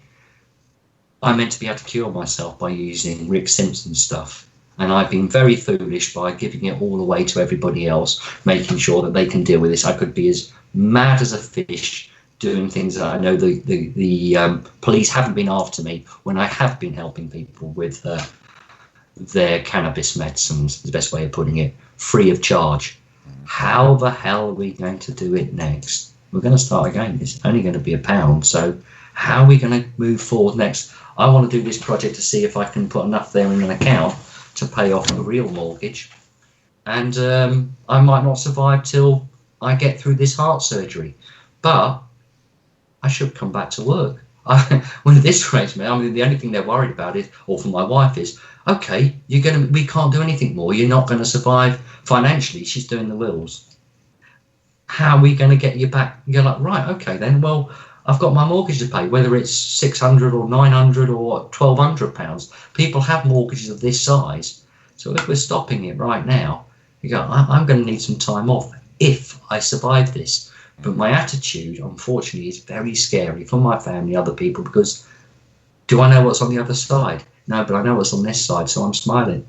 You see, we've come through a big story where the characters in my world, well, I'm meant to be, am I the player? I understand how a chess game works, right? Well, when it gets very complicated, am I a good chess player? Well, either I'm a genius or a fool, but for 10 years, I've gone from the fact that I haven't got any money anyway, I've got ill health, which is critical and going to kill me.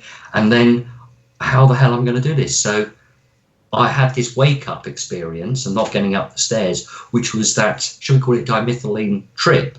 But after that, I also knew that, well, this isn't the answer. So I was still covered in bandages after 2006 as well, into 2008, when I'm going to these meetings. I still can't get up the stairs. A man pops his head up in one of the meetings saying, this is silly. I'm going to make some of this medicine. I was one of his patients. So within a very short period of time, I knew I was incredibly healthy, caused enough problems on the cannabis route that I actually went to get, it's only a coincidence, I got a job with the government, Nottingham County Council. I became a registrar of births, deaths and marriages. Mm-hmm. That's right. Yeah. And I got trained for that, which was very interesting because I was interested in how the birth certificate works. So I asked a lot of questions.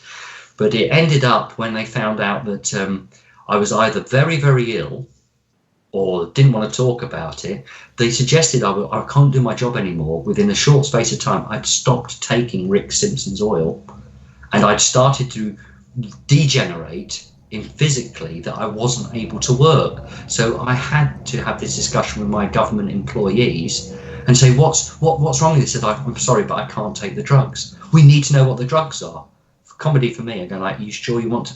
We need to know this because we were brilliant, we loved you, and we want you to get back to work. I said, okay, it's cannabis. Oops. Bang. Shot down. And of course, I've taped every conversation about it from the beginning, stealthy or otherwise, because I can use an excuse that I can't remember anything. And it ended up keeping me off work for 2 years. They were very shocked to discover that I actually had a pension. And then it was, you've got a pension? Yeah, that's right. I would be pensioned off on grounds of ill health, and I could then retire on my pension paid up under those grounds, under the insurance. And no, I don't have to work again. But I had government doctors confirming, and I have 2 letters which you can actually use, for example, if they go up. I think Mark may have had access to these as well. And it's 2 doctors, Jonathon Dale and somebody Phipps. It might have been Peter Philip Phipps. But these 2 doctors actually wrote in the records that this man is quite able to work while he's eating cannabis. We've seen him when he's not and how poorly he is. So we've examined him once, he's poorly, examined him twice, he's now incredibly fit and well. But the legal point is he couldn't be employed anywhere else. It shows he could return to work unless he was eating cannabis, and they did ask me to take the cannabis. But it's not a legal point, so therefore he could never be employed again. The letter's there in front of, I think it's over there, and you can never be employ this man again. He must be given his pension. Brilliant. This is all part of that storyline. It's there, getting to that point, and that was the Rick Simpsons. But working with other people, yeah, and there are a lot of people know this is the vanity bit, but it was down to me. It isn't. It's a group of people end up at the right place who are treating people who had cancer, who had MS. There's one particular chap, he was absolutely stunning, very interesting chap, triple bypassed, he wasn't doing too well. He wanted to have access to oil. So after his surgery on the Friday, I saw him on the Monday. He'd had triple bypass and on his way down to the meadows to buy a bicycle. Weird stuff. Right? So they don't want to go near me with the cannabis, but the government employees actually took me to one side and says, look, we need you to take the cannabis. So I then started down the police route and the courts as well. Says, well, but if I go to work and I take cannabis, what would happen if I get arrested? It's secret. Just take it. And I said, well, what happens if the police arrest me? I'm meant to be a registrar. So, I mean, how's that going to look publicity-wise? Says, I'll tell you what, I wrote to the police and I asked them and the Crown prosecution, letters are still there, this is what's happened to me. I've been asked by my employers, Nottingham County Council, to give me access to cannabis or I will not be able to work or stay alive. So, have they answered that letter? We know they're not going to answer it. I've got it signed off when they actually delivered it as well. Every other cannabis case I've been looking at or involved in, yeah, I have stepped up to the mark to give a statement. They would shoot them down. We know what they're going to do to people. So I have another friend who's, having a few problems, and apparently I was the man who was distributing, because there's meant to be conspiracy or to supply somebody else. He's just been charged with cultivation, where he's been growing cannabis to heal himself. He's been raided by sheer coincidence, but he's now going to be charged with pleading not guilty to supply of one person, and that's why they need another person in supply and conspiracy. And the CPS didn't put the name down from on there, but apparently I was under surveillance as I was doing my milk round, which was large boxes of cannabis, leaf, tea, anything I could actually give to people. So I had these huge boxes being loaded into my car while they were surveillance for another matter altogether. So they actually have got me as that one person. So it doesn't scare me, any of this crap. I've done it before. But getting to that crisis point is, will I survive the next story? So, those little stories, that's why things get a little bit kooky if why I'm doing this in the first place. Because, again, my family, when they've realised as well, I can't say my family around me don't ever condone either drugs or alcohol while they drink, and they don't smoke weed and they don't smoke anything. But the cannabis was a real issue. My wife is so straight-laced. This is why I don't smoke tobacco in a house. That's pretty pushy for me. I'm a really bad guy. But not being able to access all of this cannabis, she had to watch me go into meltdown because I used to smoke cannabis because of the pain. And at one point, she just realised, for God's sake, you're not even going to be able to get up tomorrow. Please get one of your friends or whatever it's going to be. And then I started smoking. Once it took this wonderful oil, well, I'd already changed the concept of how my body works.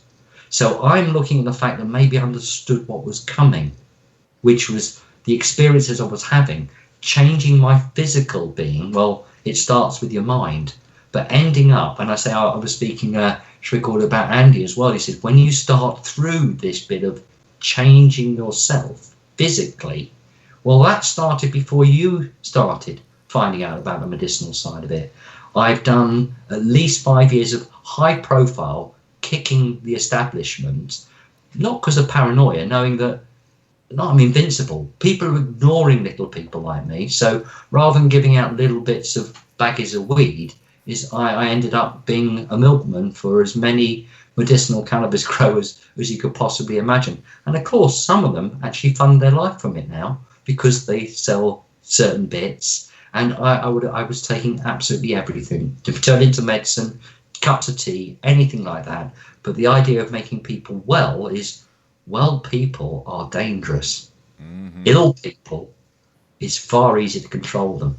So, my next stage is I might not survive the heart surgery, and I'm still waiting for a very technical examination, which is meant to show that my heart, well, they already know that it doesn't work properly. So the amount of energy I kept going is that attitude, even as a kid, going like, right, well, I know how far I'm going to go. I know I'm going to collapse, but I'm going to try to recover later, and I'll go all hell for leather.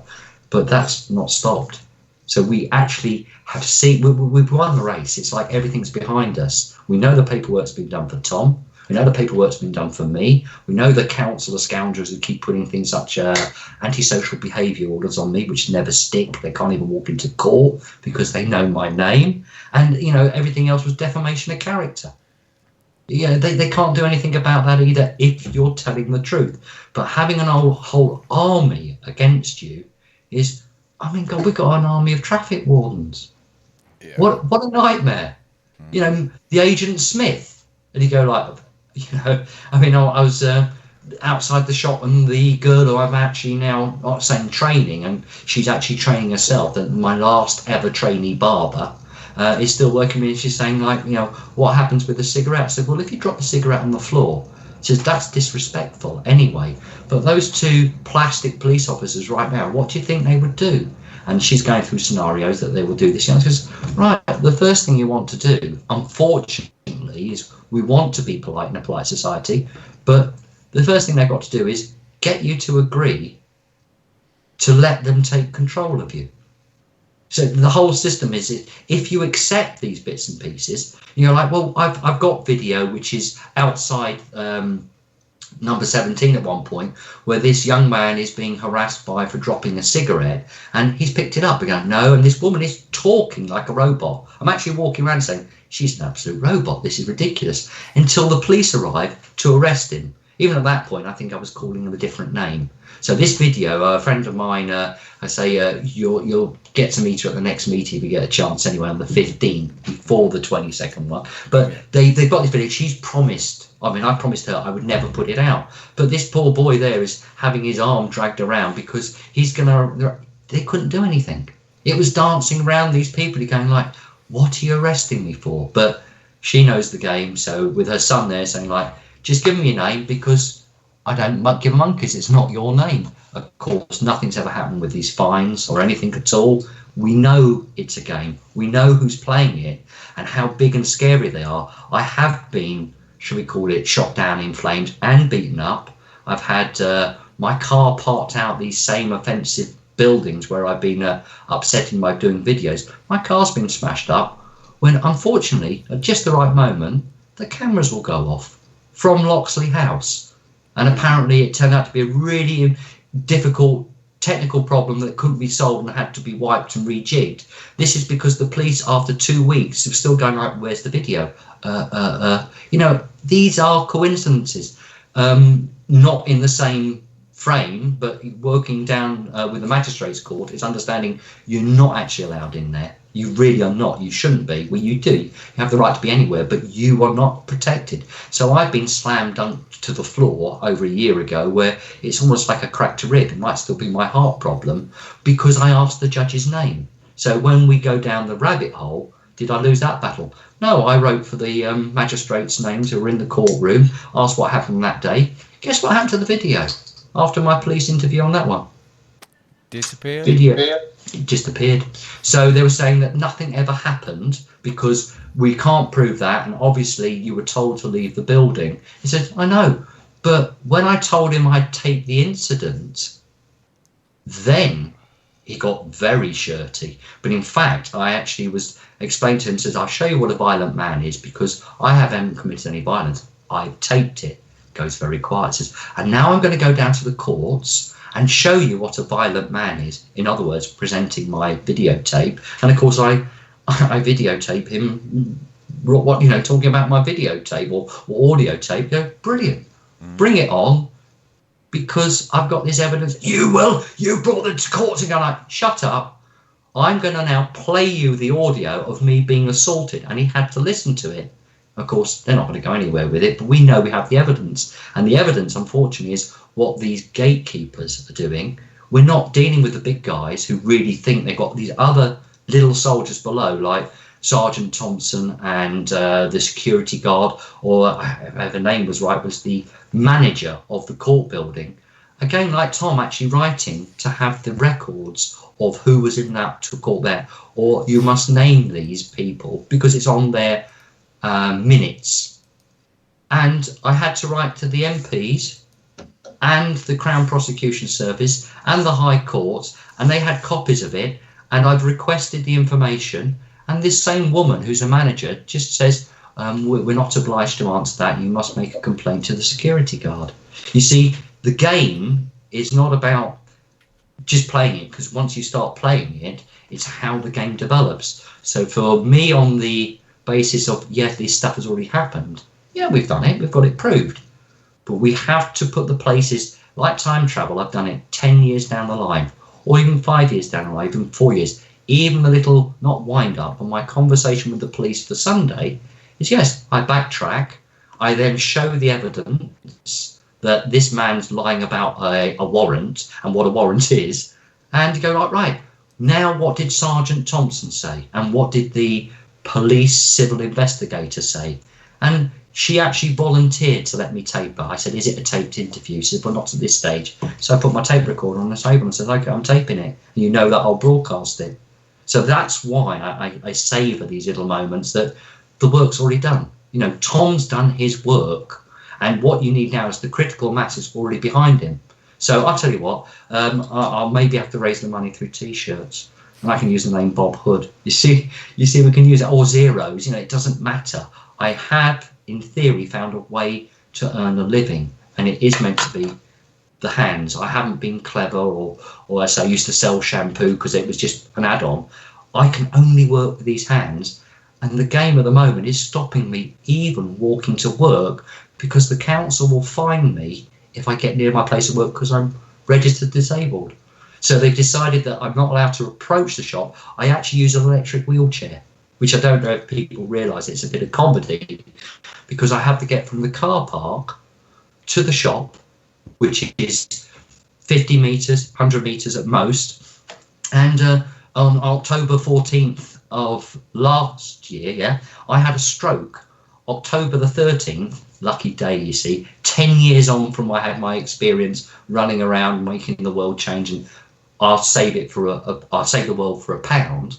But they actually confiscated my wheelchair with a little voice going, I notice you've been out of Broadmarsh and you're not allowed to go there. I said, well, I had to go 50 yards, you can see my shop. You're not allowed. They confiscated my wheelchair. The next day I had a stroke and I wasn't going to work again. So that was on the 14th of October, 2016. Jonathan, it's been an incredible 2 hours. Yeah. We So could coincidences. Yeah. I'll do it for £1. We could go on for another 2 hours, I'm sure, without any problem.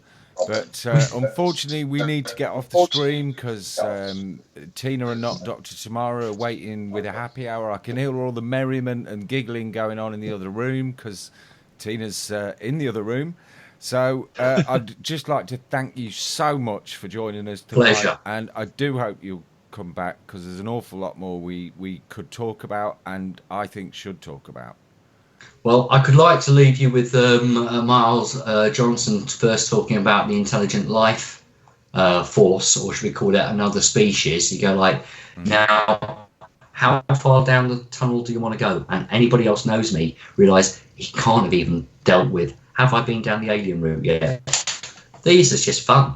When we finally get finished, I'll park my flying saucer in Market Square. And on June the 17th, the 17th of 2017 that's the place to park it. So I'll give you some coincidences with numbers. When you find out what's happening in Market Square, well, we might be owning it, and we might be parking our flying saucer there. But you find out then who's actually having the biggest Masonic fair. Oh God, I've slipped up there. 300-year anniversary, Market Square, June the 17th. Just a coincidence. Brilliant, Jonathan. Yeah, absolutely superb tonight. Yeah, I mean, all we have to do is wind you up and just let you go, and then that's it. It's as somebody who's interviewing somebody, it's just I have to find places where you can get in. You know, where you can get in, and there's not many of them places regarding you, Jonathan. So Chaos. Yes, brilliant show tonight. Right. And we've got not Dr. Tamara, haven't we? And Tina on. That's right, mate. Right after us. Yeah. Right. Yeah. I'll be tuning into that bit as well, but I'll save the world for £1. Yes, I mean. 99p. I'll make an offer. Anybody whose world needs saving out there, all you got to do is send Jonathan £1. I think that's a fairly good deal. Yeah, that's brilliant. Yeah. And a big thank you for listening tonight to well, you know who you are, and I think we're Andy. Yeah, we'll just play out. Wrap up. We'll just play out with a little snatch of the jam. Unfortunately, we haven't got time for the whole track. We'll be back next week. I'm sorry, I'm having a few weeks off. Jason will be back next week. So have a great week, folks, and we'll see you next week. Pleasure.